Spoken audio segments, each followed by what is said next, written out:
and welcome to Living English. In our previous episode, Anne discovered that her brother worked at the market. Sarah's brother Steve recognised the photo because he goes to the market to buy fruit. Today, Anne, Steve and Sarah go to the market to look for Anne's brother David.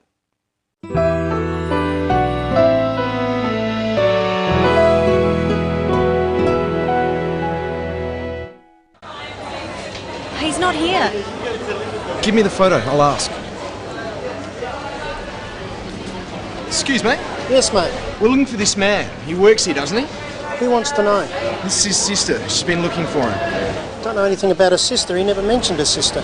But it is him, isn't it?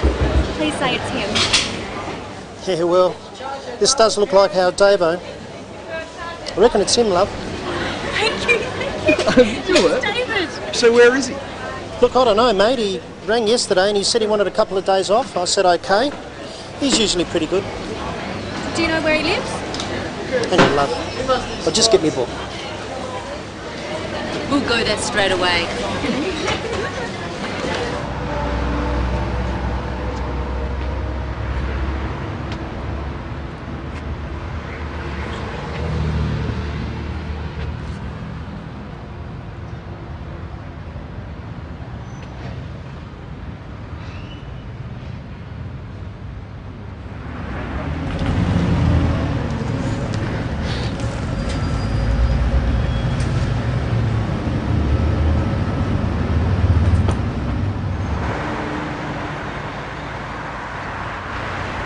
Straight ahead? Yes. No, left at the next lights. How far is it? Not far. Keep going along this road until you get to a roundabout.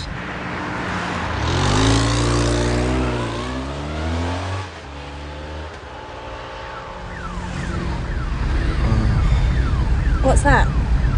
It's the cops. It's starting to get very exciting. Keep watching to see what happens. We just saw Sarah giving directions. Let's have another look. Straight ahead? Yes. No, left at the next lights. How far is it? Not far. Keep going along this road until you get to a roundabout. First, Steve asks if he should go straight ahead. He means, should he continue driving in the same direction without turning? Try asking straight ahead with him.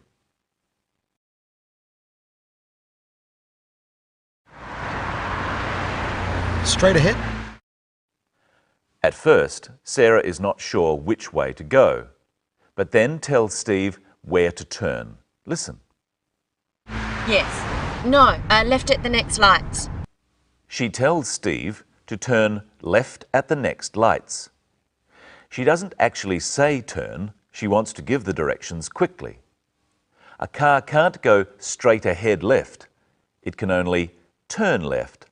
So she doesn't have to say turn, she just says left. Where left and right are depends on which way you are facing. I'm facing you, so my left hand is on your right side. If I turn left, I go this way. When Sarah says at the next lights, she means the next set of traffic lights that they come to. Now, what does she say to Steve when she wants him to continue in the same direction? Keep going along this road until you get to a roundabout. She says that he should keep going. Remember that when we give instructions or orders, we don't say you. Sarah doesn't say you keep going. She just says keep going.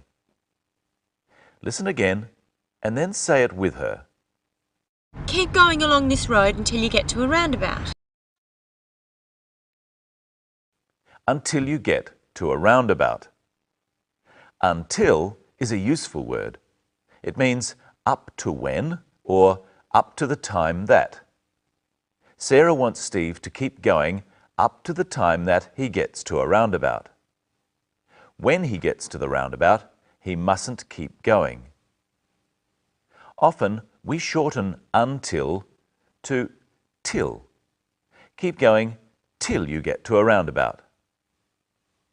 Now see if you can use some of the words we've talked about. Finish these instructions. Don't turn, go. Don't turn, go straight ahead.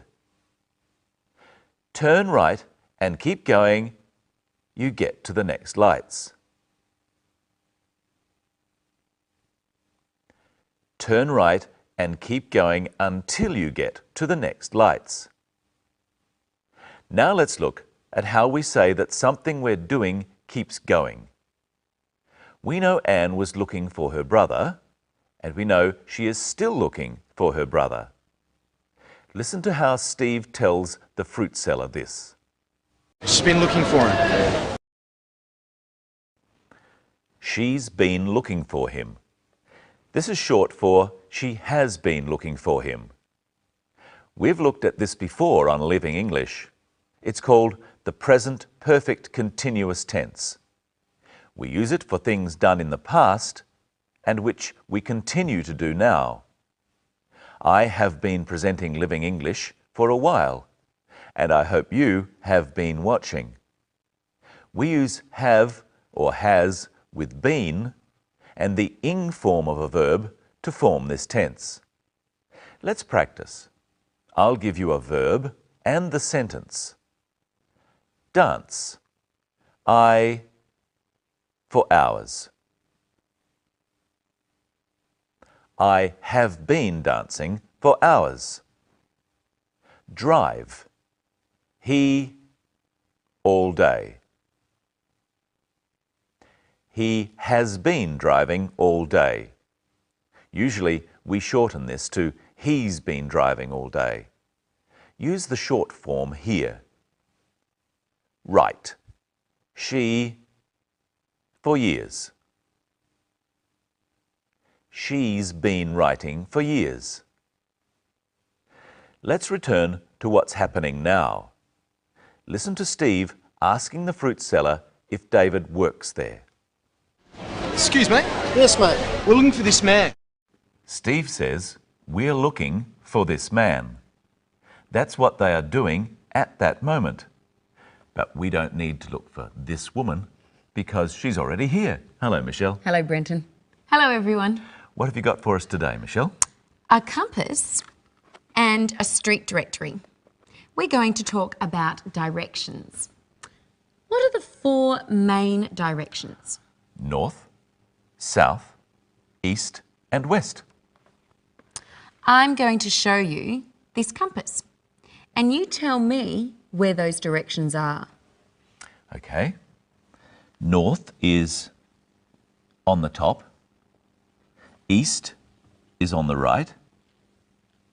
West is on the left. And south is on the bottom. We use the same directions on a map when it is facing you. Tell me, what direction is the top of the page? North. What direction is the bottom of the page? South. What direction is the right of the page? East. And the left? West. Here's the market. Let's say you wanted to go up to the railway station. Which direction do you travel? You travel north. Now, Brenton, you give me some directions and I'll move the pointer. I'll start at the market and you tell me how to get to the theatre. Go left until you get to the main intersection. That's the intersection. An intersection is a crossroads. It's where roads cross each other. What now? Turn right and keep going until you reach the square. Okay, there's the square. It's a small park with roads all around it. Turn right and then turn left at the third set of lights. The red dots are traffic lights. 1, 2, 3, left.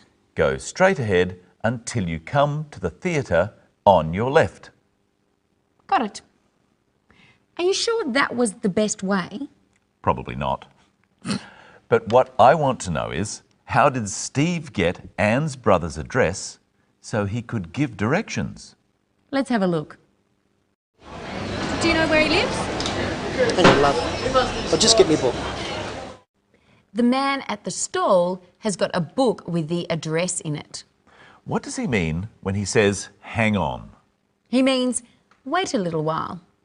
It's an Australian slang expression. I want to finish today with another one of those perfect tenses. You would.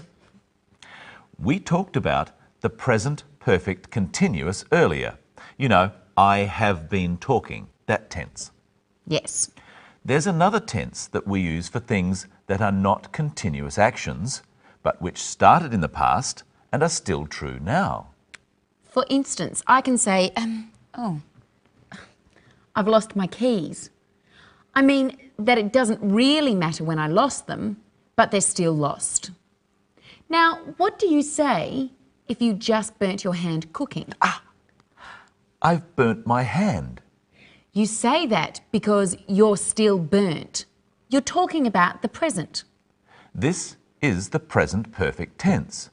It's when we say have or has with a past participle. I'll tell you some past participles and you can complete the sentence. Found. My keys. I have found my keys. If I just say, I found my keys, I'm talking about the past. Saying, I have found my keys means it's something that's just happened. It's just like saying, I've done it, instead of I did it. Yes. Let's do some more. Here's the past participle. Eaten. I, all the bread. I have eaten all the bread. Seen. That film. I have seen that film. And now it's time for us to show today's episode again.